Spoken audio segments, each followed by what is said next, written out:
Bismillah ar-Rahman ar-Rahim, Surah Al-Baqarah, chapter 2, and we will cover verses 97 to 103 today. This is the 7th account of Bani Israel. And I've given it a topic of the Quran's light helps in clearing all darknesses of human world. Big challenge, and we are trying to understand how this light helps us in establishing the system of deen and various aspects of the system. These are the references. Again, over here, volume 2, I've used some excerpts and these are quoted from this with page numbers. Our contact, in case there is any query or question regarding this presentation or any of our previous presentations. Now, the first slide is some points related to the human self-development. So far, we have established this fact that the Quran directs our attention towards an alternative system for managing human affairs on planet Earth. This is called the system of deen. I keep repeating it. It is just to keep it in our mind all the time that there is an alternative to the man-made system, so that as and when we get some kind of hopelessness from the man-made system, we should know that we are working towards the system of deen, which is alternative to the man-made system. It offers a choice to the human intellect that if you are totally dissatisfied with every man-made system which the unbridled human intellect has created, then here is another choice. And as we have gone through verse 256 of Surah Al-Baqarah previously, وَمَنْ يَكْفُرْ بِالطَّاغُوتِ وَيُؤْمِنْ بِاللَّهِ. So Quran says that do kufr towards the man-made system and then come towards Allah and see how Allah's book will guide you. We have analyzed some salient aspects of this system and have managed to make it part of the process of our self-development. Through our education, training, and the process of self-development, we have learned that some of these latent potentials can only be identified in the light of the Quran, and then, if we wish, we can convert these into our characteristics and abilities. We have gone through this aspect previously as well, that there are latent potentials which can only be brought out through the guidance of the Quran. And our efforts on this platform is to first understand these latent potentials and then bring these out in our own time in our day-to-day living. We have learned in the case of different messengers how they managed to bring out these potentials toward carrying out those responsibilities which Allah has spelled out in the Quran. Since these messengers, and we should always remember they were all human beings, carried out all these responsibilities under the guidance of Wahi. Hence, Allah has related these actions to Himself. And this is the beauty of the Quran, that once we come on this path and we offer our own self-services to the system of deen and willingly take over those responsibilities which Allah has spelled for Himself in the Quran, then our path of life changes. And this path of life Quran calls as Sirat-e-Mustaqim, or straight, established, balanced path. This means that while living their life and working towards deen, all their actions guided by Wahi are the direct responsibility of Allah.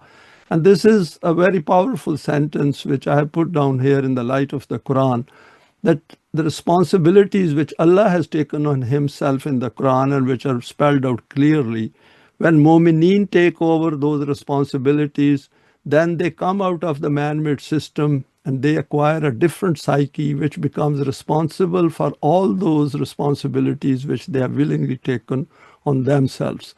So then Allah's help becomes mandatory as long as they are following those laws. And that is important. So whatever decisions they make within the confines of those laws and stick to them, then they will get the help of Allah's laws. The Quran has referred to this aspect at many places. And this is important to understand because as we go through the Quran, there are verses which relate human actions towards Allah. And that is an important point to understand while we go through the Quran. We go to the first verse of today's presentation, verse 97 of Surah Al-Baqarah. The objection of Bani Israel to the medium for the transmission of the revelation is refuted. قل من كان عدوا لجبريل فإنه نزله على قلبك بإذن الله مصدقا لما بين يديه وهدى وبشرى للمؤمنين. These people are getting annoyed with Jibreel that why has he passed Wahi to a non-Israelite. Say to them that there is nothing in this to be annoyed about with Jibreel. He does not take the Wahi to someone of his own accord. He has revealed this Quran on the heart of Muhammad, peace be upon him, according to the command of Allah. And whatever has been revealed, its hallmark is such that it is going to demonstrate the truth of all those proclamations which are already present with you yourselves. And the third is that this revelation does not limit its guidance and blessing only to Bani Ismail. If we remember, Bani Ismail and Bani Israel both are originating from the messenger Ibrahim.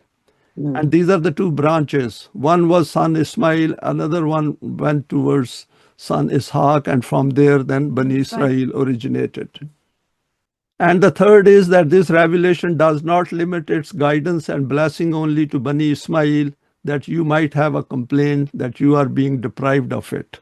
So Quran over here is taking view of the myopic outlook of Bani Israel, who had become very much tribal, and they were all the time thinking of their own tribe, their own race. In fact, they are still continuing with the same, that ethnically they think they are a different race. It is open to the whole of mankind equally, and it guides those people who accept Iman in its truths towards the correct destination of life, and gives glad tidings of the bounties of the present and future, irrespective of which race they belong to. Because Allah's message belongs to every human being. And if some religion, like Bani Israel, they confine the teachings of the revelation of Allah within their own race, then they are of no use to mankind. And Quran is strictly against it. And we can see this being displayed in the world of 2026. We go to the next slide, further elaboration of the verse. One thing is important for us, that anyone who wishes to expand their own vision and understanding, there is a lot more covered within volume 2 of the meanings of the Quran. Jibreel neither invents Wahi from his own side, nor has he been given the authority. Or we could say, how would he dare, that he can give Allah's Wahi to whoever he wishes.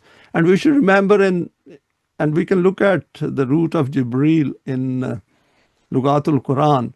It is a medium. Some say it is an angel who used to convey message of Allah to the messengers of Allah.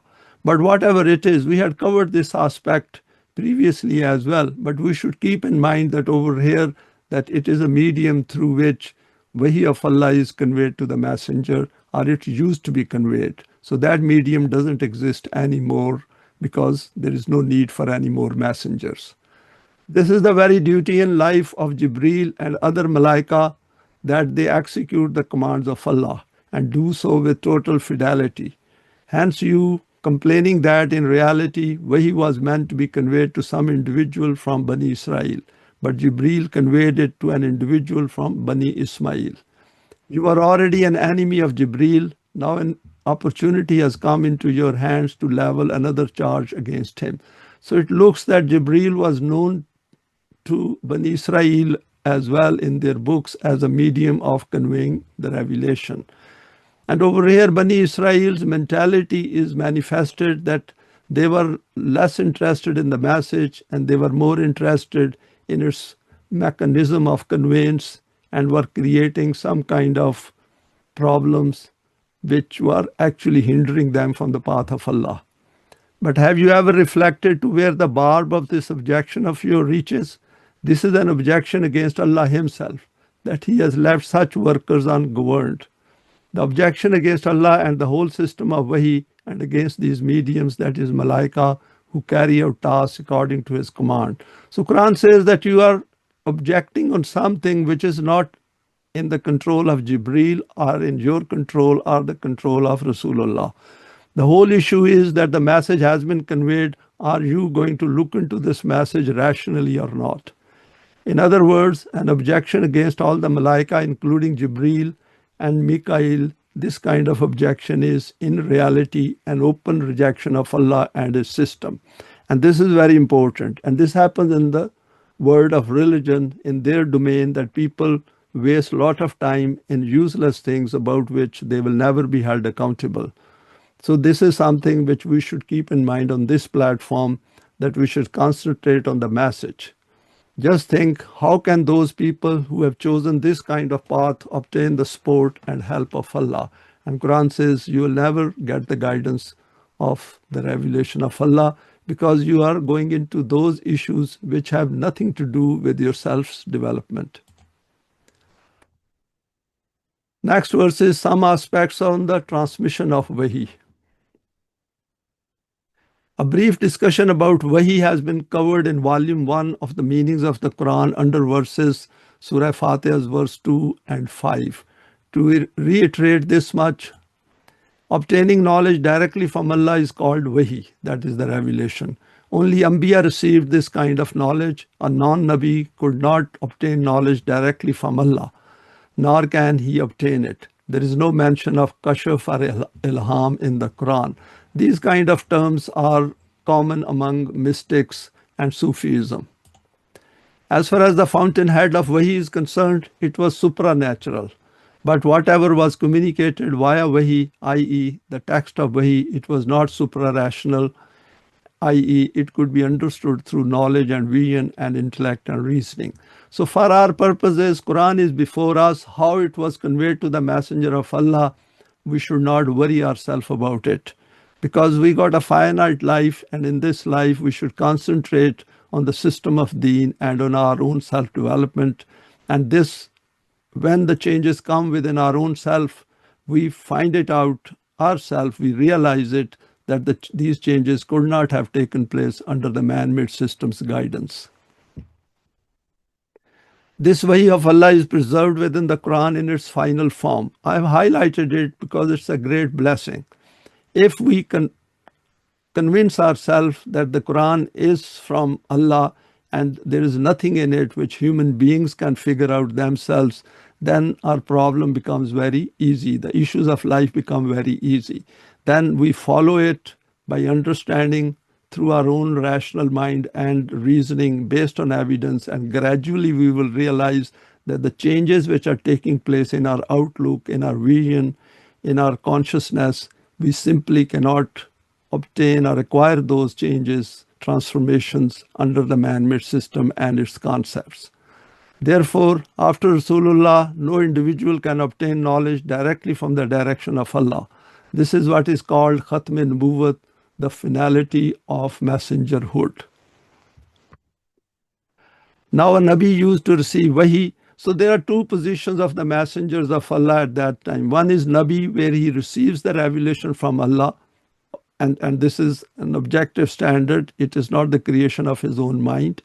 And then he passes on to general people, general public around him, and then he becomes messenger. So Nabi is the position where he receives the revelation from Allah, and messenger or Rasool is that position where he passes it on to other human beings. We cannot know anything about this. All that Allah has told us is that Jibreel used to communicate this onto the heart of the Nabi in accordance with the command of Allah. In another place, Jibreel has been termed as Ruhul Amin, where it is stated, verily, this is a revelation from the Rabb of Al-Alameen, that is Rabbul Alameen. With it came down Ruhul Amin to your heart and mind so that you may admonish. So Ruh, we know, means divine energy, and Amin means the one who is very trustworthy. Next verse, 98, human beings put locks on their own hearts. Man kana aduwwun lillahi wa malaikatihi wa rusulihi wa Jibrila wa Mikala fa inna Allaha aduwwun lil kafirin. Say to them that the lance of this objection of yours does not only read Jibreel, it is actually an objection regarding Allah Himself and His whole system of revelation, and about those mediums which carry out His tasks according to His command, i.e., an objection regarding Jibreel and Mikael and all the Malaika. This kind of objection is in reality an open denial of Allah and His system. These objections also arise in human minds because of absence of understanding about the role of Malaika. We have seen at the beginning of Surah Al-Baqarah that Malaika do not have choice and intent. They carry out all the functions which they are commanded to do. That is the way the system functions. So saying that Jibreel should have delivered it to somebody else is absence of understanding. It indicates their gross ignorance about the role of Malaika in the human world. Just think, how can Allah be the friend of those people who have adopted such a path? Next slide is not being able to acquire the benefits of life. And this is what happens. When we go against the book of Allah, we do not get those benefits which are associated with the guidance of following the Quran. This Quran has been sent down from the direction of Allah Rabbul Alameen. Ruhul Amin has communicated it to your heart. In relation to the messenger Isa, it is also only called Ruhul Qudus. There is only one other place in the Quran where the word Jibreel has appeared, where it is stated that Rasulullah has the support and backing of Allah, Jibreel, the Mu'mineen, and the Malaika. The word Mikael has only appeared in one verse, that is 98. The Jews used to consider Mikael as his friend and Jibreel as their enemy. They fabricated these things because they were not happy with the message of Allah, but at the same time they didn't want to give it up as well. We have seen this under the story of their dealing with the messenger Musa and his brother Harun. At the end of verse 98, it is stated that Allah is the enemy of the Kafirin. This will be its common translation. But according to the meaning with which the word enemy is used among us, by calling Allah the enemy of someone, a very misleading concept about this arises in the mind. Because Allah is not the enemy of anyone. The meaning of the word aduwan or adawat has been explained under verse 36. Its basic meaning is the emergence of remoteness or estrangement between two entities. It is obvious that whichever individual abandons the laws of Allah and obeys other laws, he distances himself from Allah. In other words, he becomes deprived of those prosperities and blessings of life which he would have achieved through the divine laws. This is indeed what is meant by the adawat of Allah. So we should keep these things in mind if we are going through various translations. We go to the next slide, a brief reflection on being the wali of Allah. In contrast to this, Allah has called himself the wali of Mu'mineen and has called the Mu'mineen the wali of Allah. It is enough to understand that the strength which is required from obedience to the divine laws has been defined by these kinds of words, that Allah is the wali of Mu'mineen. Otherwise, for Allah, neither the word aduwan, that is enemy, has appeared in its prevalent meaning among us, nor the word wali as a friend according to its prevalent meaning among us. So these things we should keep in mind, that when we follow the laws of Allah, then Allah becomes wali. And Quran has said it, Allah waliyul lazina amanu yukhrijuhum minal zulumati ilan nur. We have gone through this verse previously as well. So we should keep in mind that these human relations should not come to our mind. We have a certain task which we have taken over through our own choice and responsibilities under the system of deen, and we have moved away from the man-made system conceptually. It was being said about the Jews that they are opposing this divine Wahi which is being sent down on Rasulullah. As a result of this, they do not do any harm to anyone else, they only harm themselves. They will remain deprived of the prosperities which are achieved by obedience to Wahi. At some places, this is termed as lanat and at others as adawat. We have gone through the word lanat as well, which is normally translated as curse, whereas in the Quranic context, it means that the benefits which are attached to certain commands of Allah, we do not get those benefits if we do not follow those commands. The matter had arisen in this way that the Jews became an enemy of Jibreel because they questioned why he had communicated this Wahi to someone who was not from Bani Israel. So they were not interested in the guidance of the Quran, they were more interested in those superfluous types of issues which had nothing to do with the guidance. Next verse is 99. Opting for Kufr deprives us of an eminent life. وَلَقَدْ أَنزَلْنَا عَلَيْكَ آيَاتٍ بَيِّنَاتٍ وَمَا يَكْفُرُ بِهَا إِلَّا الْفَاسِقُونَ. Say to them that despite your full opposition and jealousy and rancor, Allah has revealed this clear teaching to you. Only those people deny this who, having abandoned the right path of life, have set out upon wrong paths. So important is to concentrate on the message, not the messenger. Next slide is the meaning of Fasiqeen. So this is the term used in this verse. Wahi bestows a pattern by remaining within which development of the human self can take place. The boundaries and confines of this pattern are called the limits of Allah. So all the limits which are put forward by the Quran are for our own benefit. And these actually increase the field of vision of our working. We get far more choices, and well-defined path appears before us when we are making these choices, that each choice which is made under the guidance of the Wahi will 100% take us to that end, to that objective, to that destination which is also explained in the Quran. Those people who do not observe these limits are termed Fasiqeen. Indeed, if we look at it a bit more closely, this is the fundamental difference between deen and non-deen. Deen is the name for living life within the limits defined from the direction of Allah.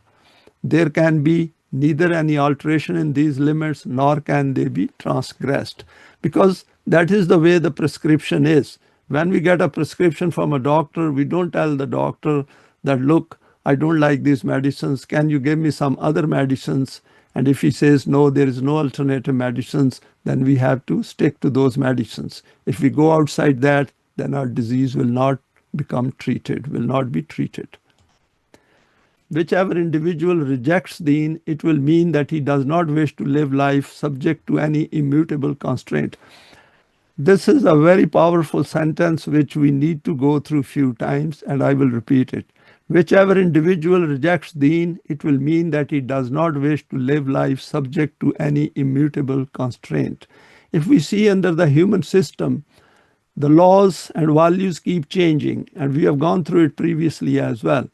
If everything in terms of laws is changing around us, then the self-developed within that will never ever have that steadfastness and that kind of resoluteness and determination which one can get under the immutable values of the Quran, which are called permanent values. So this is what it means, that these permanent values, these immutable constraints are a need for ourselves to develop to those standards which Quran has laid down for this life as well as for the life of the hereafter. He desires unrestricted freedom to do whatever his heart wishes. The famous Russian author Dostoevsky summed up this reality in a few words when he said that if you reject the existence of God, then everything will be declared as being legitimate. And we can see this happening in our world. This is what is called license or fisc. This is the nub of attraction and allure in secularism, communism, socialism. That is, all man-made systems are based on relative values, on fisc. That in these freedom is gained from all immutable ethical constraints. This is what will be called fisc, because the powerful nations will keep changing the laws and conditions according to their own desires. And those who are weak, they are then suppressed and they are under their tyrannical rule. The Quran has stated here that those reasons are merely a faint cloak which are presented by these people for the rejection of Wahi. The underlying cause for this rejection is that they wish to remain free from every kind of constraint. Because this is kept within human beings, they want to use their choice and intent, and particularly once they have power, wealth in the human world, and they try to exploit others. And we have seen this in the case of, for example, the recently disclosed Epstein files, that whole of this evil was extremely well organized as a deep state. And according to the law of requital, now these things are getting exposed. In light of this explanation, this fact will emerge clearly before us that when the Quran declares that only the Fasiqeen deny the truths of Wahi, what a great reality this unveils. We go to the next verse, 100. Absence of Iman impacts on our commitments and agreements in earthly life and the development of the self. And this is the outcome of it. Because when we do not follow the Quran, we are never very sure about our commitments and agreements, and not knowing that how serious crime it is in the book of Allah. Awakullama ahdu ahdan nabazahu fariqum minhum bal aksaruhum la yu'minun. This is only the state of their ideological life. As far as their practical life is concerned, its condition is that when they make a promise and commitment with someone, even though that promise and agreement is from the whole of the nation, but one faction among them throws this agreement away, viewing it as a piece of waste paper, and does not respect it in any way. This is because these people have no iman whatsoever in any permanent value or immutable principle. So this is a very important point for us to take away from today's presentation, that if we have iman, we will live up to our commitments. And if we do not, and if we fail somewhere, we should immediately look at the state of our own iman and our own self-development and consider it as a serious lapse, do tawbah, and not to repeat it again. Their habit is self-interest and their custom is expediency, no matter how it is attained. And we should also point out to others that this is not right and this will affect their self-development. We go to the next slide. The breaking of agreements is a severe crime. And we can see this, that Bani Israel of today, what havoc they have played in the world of today and what they have done. And this has been pointed out by the Quran long time back, and said that this is the way their psyche has transformed itself by not following the book of Allah. And despite that, Muslims of today are getting deceived because they are not following the Quran. So the Quran is helping us to identify these things as well. That is, it is diagnosing the disease as well as it is giving the solution for that. When they make a promise and pact with someone, even though the promise and pact is from the direction of the whole nation, one group from among them breaks this covenant. This is because these people simply do not have iman in any permanent value or immutable principle. And because they do not have iman, as a result, they do not possess that self which can stay committed to their agreements. Opportunism is their way of life and self-interest is their habit, no matter how they may be attained. When the Quran states here that though a covenant is from the direction of the whole nation, some people among it contravene it. There is also a reference in this to an important aspect of Machiavellian politics.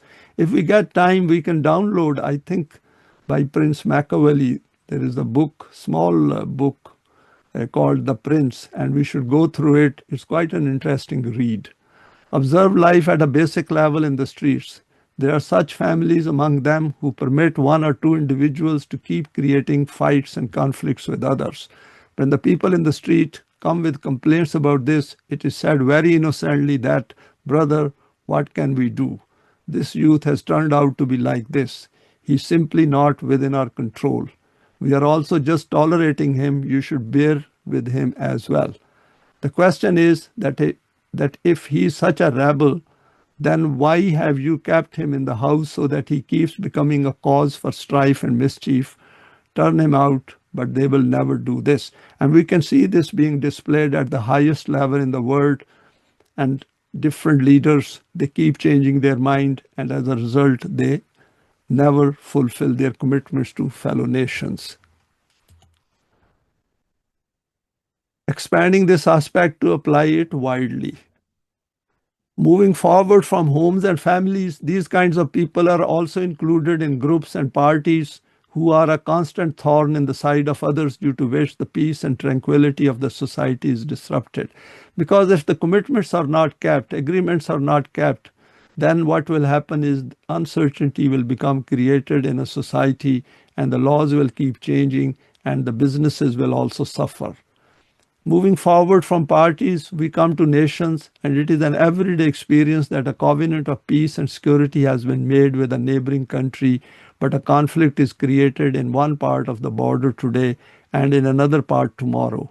Then investigative commissions are formed for this, whose outcome is nothing more than cosmetic. And UNO is quite good in doing this cosmetic work.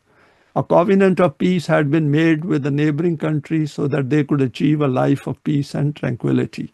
But what happens in practice is that the covenant remains in place, but peace and tranquility is not attained. And we can see that because there is no peace and there is total anxiety everywhere in today's world. And that is why Quran said that unless you come to the Quran, you will never be free from fear and anxiety and grief. The meaning of a covenant is to be satisfied with this fact that there will be no breach of it from the direction of the opposing party. It is the responsibility of the opposing party that there should be no violation of the covenant by any of their individuals or groups. And this is why we need system of deen or Jamaat-e-Momineen to counter this evil in the world.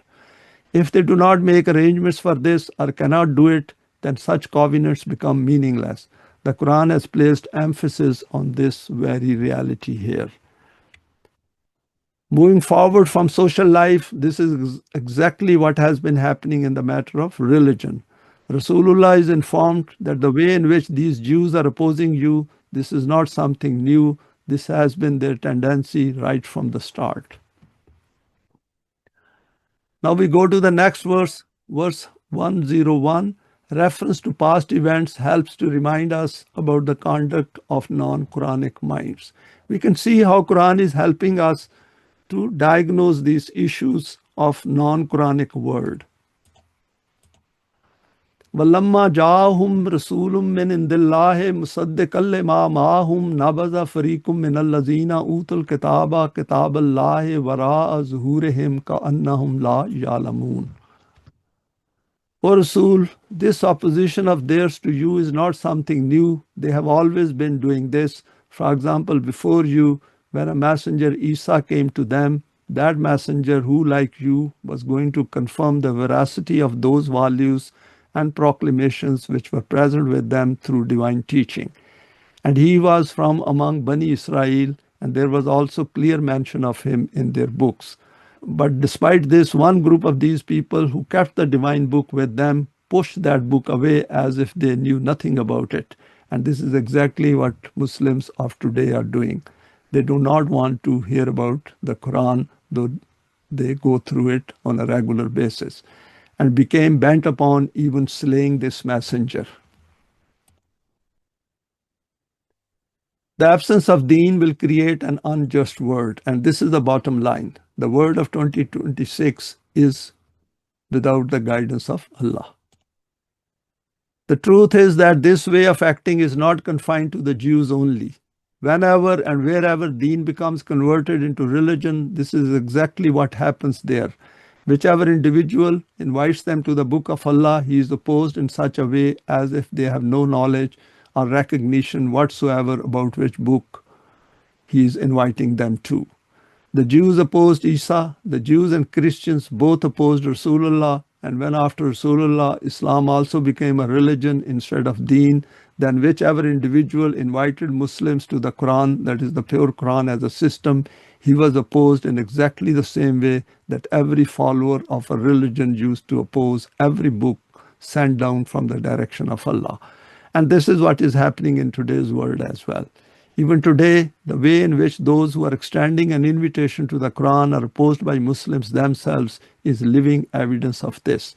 So Allah has very clearly spelled it out in the Quran for our guidance that if people do not like the pure Quran, then of course they will be living in hell, and that is, they will turn the human world into hell. And despite living in hell, they will still not come to the Quran. All this was done by the Jews against Isa, but even before him, they had also carried out a similar intrigue against another messenger, i.e., against Suleman. The Quran has summarized this whole story in just one verse, which is noted next. We go to the next verse, 102. It's quite a long verse. Bani Israel falsely labeled their messengers and fabricated lies to misguide themselves. And Muslims of today have also done exactly the same. If we pick up their books of ahadith, there is a lot which is written against the Messenger of Allah. وَاتَّبَعُوا مَا تَتْلُو الشَّيَاطِينُ عَلَى مُلْكِ سُلَيْمَانَ وَمَا كَفَرَ سُلَيْمَانُ. I have highlighted this part, وَمَا كَفَرَ سُلَيْمَانُ, and we will discuss it later in a slide.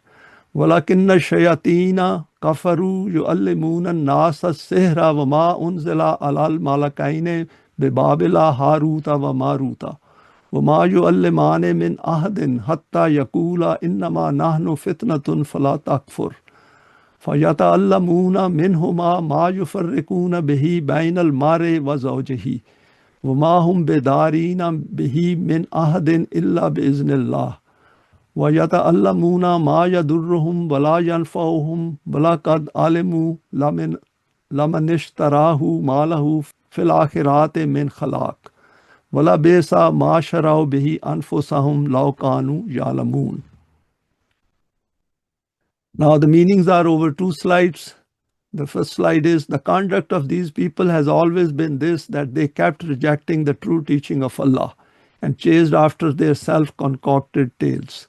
One among these tales was that they had spread it about that Allah's chosen messenger Suleman, having abandoned the divine truths, had begun to believe in sorcery and magical practices, so they falsely accused him. Suleman, a messenger of Allah and a follower of this kind of path of Kufr, this was an absolutely malicious accusation which these shaitans had concocted against his messengerhood. Suleman had not followed this evil path. Their sedition-spreading ringleaders themselves had done this. They used to teach magic and spells to the people and used to attribute it to Suleman. We go to the next slide. Continuing with the meanings. Then there was also a tale which they had made famous, that there were 2 angels in Babylon, Harut and Marut, on whom Allah had revealed this knowledge of magic. People used to go to them to learn those kinds of taweez and gande, which are amulets and all kinds of these spells, through which dissension could be created between a husband and wife. But before teaching this, they, that is these 2 angels, the story they made it up, used to tell the people that, brother, we are but a trial. Why do you become a kafir by learning all this? But despite this, the people used to learn these matters from them. Such things possess a certain type of allure. Superstitions are part of human ignorance, and these things still prevail in various parts of the world, particularly where religion is dominant. But this is all a mere fictional tale. There were neither these kinds of angels in Babylon, nor had Allah taught them any hidden knowledge. These were all stories created by these people themselves. Because human beings like stories, they don't like the guidance of Allah. As far as taweez and gande, that is exorcisms and amulets are concerned, they could not cause harm to reach anyone through these. All benefit and loss takes place according to the divine laws. By learning and performing exorcisms and amulets, some worldly benefits can certainly be accrued by these people, but if a keener glance is applied, then this truth becomes clear that there is only a loss to them in this, not a profit, because through this they obtain worldly benefits, but they have no share in the prosperities of the future, And it is a fact that compared to the prosperities of the future, short-term gains have no weightage. The individual who gives his life to purchase the pleasures of the body, how can his commerce be declared to be profitable trade? Alas, if they could only comprehend such a perspicuous matter. So the Quran is telling them that you should not do it.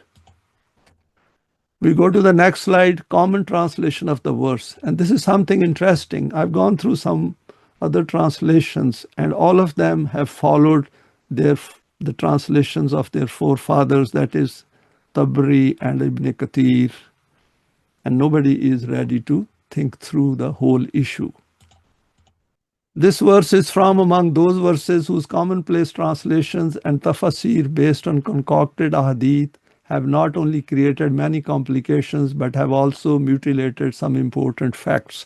And this thing we should keep in mind as a student of the Quran, that if we start developing some kind of a doubt and suspicion in one part of the Quran, then the whole guidance falls flat, because then people have doubts about other parts as well. And that is why then they move away from the Quran despite reading it. It is necessary to discuss this in further detail. We have among us the very first translation in Urdu by Shah Abdul Qadir, which has gained great popularity. With the passage of time, the style of expression of that era had become somewhat outdated. Hence, Sheikh al-Hind Maulana Mahmud al-Hasan Deobandi converted this style into a more prevailing one, and that translation was published with comments in the margins from Maulana Shabir Ahmad Usmani. I will present that same translation. I quoted it here as much as possible because firstly I thought that I will quote some other translation and that would have reduced the length of the slide. But I thought that this whole paragraph looks very interesting, that how in the religious world people's names appear and how all these, also known as AKA and etc., these titles are added, because their focus is not on guidance, it is more on projecting their own self. He has written that these people of the book had turned their backs on the book of Allah, and they got behind that knowledge which Shaitan used to read at the time of the kingdom of Suleman, and Kufr was not done by Suleman, but the Shaitans did Kufr who used to teach magic to the people. Now over here, these people in the religious domain, they try to separate Shaitans from human beings at times, which gives an impression as if Shaitans were different entities as compared to human beings, whereas Shaitans are human beings. And they pursued that knowledge which descended on two angels in the city of Babylon, whose names were Harut and Marut. And these two angels never taught this until they had stated that we are but a trial, so do not become kafir. Then they would learn magic from them, due to which they caused dissension among a man and a woman. And they all somehow have affinity for creating problems for husband and wife. And they could do no harm to anyone without the command of Allah. And they learn that thing which causes loss to them and does not benefit them. And they know well that whoever adopts magic, he has no share in the hereafter, and this is a very evil thing in exchange for which they sold themselves had they but known. So a lot of contradiction within these translations. We go to the next slide, questions relating to this wrong interpretation. It is commented in the margin of this translation, in summary, by abandoning their deen and knowledge of the book, the Jews became followers of knowledge of magic, and magic spread among the people from two directions. Firstly, during the era of Suleman, because jinn and men used to live amongst each other, so men learnt magic from those shaitans and attributed it to Suleman, stating that we received it from him, and it was through this that he had power over jinn and ins. See how they separate jinn and ins as if jinn are a different entity. Secondly, it spread via Harut and Marut. There were two Malaika in the city of Babylon living as human beings. They had knowledge of magic. So these Malaika had come down to teach magic to human beings. Anyone desiring this who went to them, they would initially stop him, saying that due to this, Iman will dissipate. And if despite this he did not desist, then they taught him. So according to these translations, Malaika also spread evil in the human world. From this, three questions arise which require clarification. Jews used to associate Kufr and magic with Suleman, which the Quran has refuted. And we should keep in mind, Suleman was the messenger of Allah. It is famously narrated that there were two angels living in the shape of men in Babylon. Magic became widespread via them. And this question that what is magic itself, what is its status according to the Quran? This volume 2 has covered a lot on magic as well and its background and its position in today's world. It's worth going through it by those who are interested to learn more. The Quran presents Al-Haq. The Quran is the supreme book. Its enemies, the Jews, the Christians, themselves concoct these kinds of absurd tales about their Anbiya and elders, and the Quran defends these individuals. For example, it is stated in the Bible that Isa managed to rally 12 disciples in total. One among them handed him over to the police by spying on him in return for a few coins. And when the court case was conducted against the messenger Isa, all of the remaining 11 also took flight. In contrast to this, the Quran states that when Messenger Isa became encircled by a multitude of opposition, he asked his companions, "Who among you will stand by me for the sake of Allah? Who among you will stand by me in this time of trial for the sake of Allah?" At which they all replied with one voice that we will stand by you. You will see how we bow down before the laws of Allah. We are all Allah's helpers, Ansar Allah. We have Iman in Allah, and do you bear witness that we are Muslims? See how much is the difference. There is a diametrically opposite of what is noted in Bible. And the Quran has not only described this merely as a historical event, it has told the Jamaat-e-Mu'mineen that you should adopt the kind of conduct of the disciples of the Messenger Isa in your life, because that is where the success is. We go to the next slide, a tafsir of our time. Now, over here, what I've done is, this is a modern tafsir, and it's called Tafhimul Quran. And I have quoted it from this volume 2. It is commonly said about these kinds of tafsir, and tafsir over here will mean these expositions, that these are the tafsir of the predecessors who did not carry out a proper evaluation in relation to ahadith, but that in the tafsir which are being written in this era, this kind of worthless material is not included. The latest tafsir among us is the Tafhimul Quran. I haven't put down the author, but we can Google it ourselves. There are varying readings of the interpretation of this verse, but what I have understood is that the era in which the whole nation of Bani Israel had become a slave and prisoner of the nation of Babylon, Allah would have sent two malaika in the form of humans in order to test them in the same way that malaika were sent in the form of two beautiful youths to the people of Lut. And Quran has nowhere said that these were malaika who were sent towards the messenger Lut. We have covered it under, I think, Surah Hud, chapter 11. Similarly, they would have appeared in front of these Israelites in the form of beggars and holy men. There on the one side, they would have set up their shop in the market of magic, and on the other side, in order to complete their evidence, they would have been warning everyone that, take note, we are in the form of a test for you. Do not ruin your future life. We should keep in mind that what this tafsir is saying is that these were malaika, Harut and Marut, and were sent down by Allah to deceive people and to test them. But despite this, people would have been craving the practice of spells and charms and signs and amulets of theirs. No one should be astonished at malaika. Now this is the author of this tafsir is explaining further. No one should be astonished at malaika carrying out tasks by appearing in a human form. They are the workers of the divine dominion. They are able to adopt whatever form it is necessary to adopt at any time in connection with the deliverance of the duties assigned to them. And this is against what is noted in the Quran. The Quran has very clearly said that you cannot see malaika. And over here they are saying that they came in a human form and then they started misguiding human beings. How do we know how many malaika there may be around us at this very time in the form of human beings who must be carrying out tasks? So we should be aware, according to this exposition, that there might be millions of malaika turned into human beings, misguiding human beings in our world of 2026.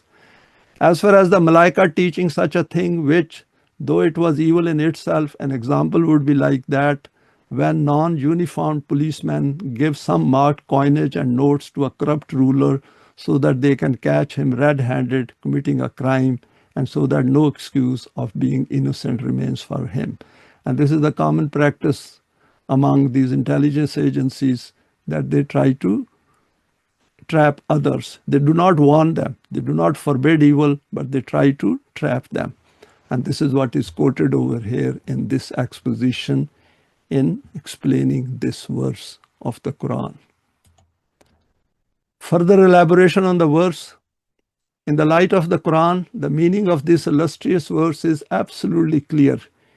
It is stated in it that the condition of these Jews was such that, having abandoned the correct teaching of Allah, they used to chase those fictional tales which their leaders had concocted against the kingdom of Suleman.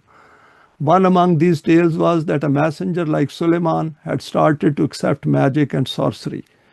Because they didn't want to follow the book of Allah, so the easiest way is that whoever conveys that message, accuse him, falsely accuse him, give him different names, and spread the message. This is what happens, for example, in today's world through the media, that when people don't like truth, they start calling it conspiracy theory or lies or something else and twist it.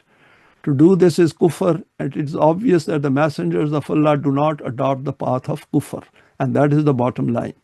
This is why Suleman did not commit Kufr. This was what his opponents who used to teach magic to the people used to allege. Then it is declared in the Quran that this tale, which is famous among these people, that there were two Malaika in Babylon, Harut and Marut, and sorcery used to descend towards them via Wahi, which they used to teach to the people, is also not correct. In order to avoid any objection, these people used to add this much to this fictitious tale, that when people used to come to them to learn magic, they would say to them that, look, our presence here is but a trial. Why do you choose to follow the path of Kufr? But when people did not desist despite even this, then they would teach them those magical trickeries through which they could create a division between husband and wife. This is also just a tale. There were neither any such Malaika in Babylon, nor was anything sent down on them from the direction of Allah, nor did they censor the people in this way. And we should keep in mind that a mind which is not following the Quran can concoct and fabricate anything to serve its ends. And we can see the display of it across the world of today.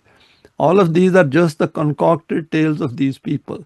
As far as this belief is concerned, that magical flim-flams cause harm to anyone, this belief is also fundamentally bogus. Human beings are totally free to use their choice and intent, and these cannot be influenced externally unless they allow their own mind to be influenced.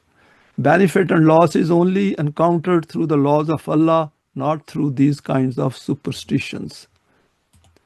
The Quran has been revealed to remove all these chains which the human world imposes on various human beings. Continuing with elaboration, using these kinds of tales for support, the religious leaders used to teach the people magic tricks. They had made this their means of earning a living. They were not such fools that they did not know that whoever resorts to commerce in lies and deception, having sold his deen and iman, though he may earn a few coins here, he has no share in the bounties of the hereafter. Thus, this buying and selling of theirs is lamentable. What an evil this short-term benefit is, in exchange for which they traded the salvation of their lives. If only they knew how they are destroying themselves with their own hands. And the verse makes it very clear. This is the correct meaning of this illustrious verse. In this, the word ma has clarified the whole meaning. When Quran says, وَمَا كَفَرَ سُلَيْمَانُ, that Suleman could have never done that kufr. And this came from وَلَكِنَّ شَيَاطِينَ. Through this, the Quran explains that there was no such matter in the first place. All this is a tale they have concocted themselves. The word ma is nullifying this whole tale or whole story. Now we go to the last verse of today's presentation, verse 103. Acceptance of Iman opens the door to Al-Haq, that is towards the Quran. وَلَوْ أَنَّهُمْ آمَنُوا وَاتَّقَوْا لَمَثُوبَةٌ مِّنْ عِندِ اللَّهِ خَيْرٌ لَوْ كَانُوا يَعْلَمُونَ. The words important here is amanu, wattaku, and we can see the word swab has also appeared here, min indillahi khairun. And khair is a very important term over here, which increases the sphere of our choice and intent.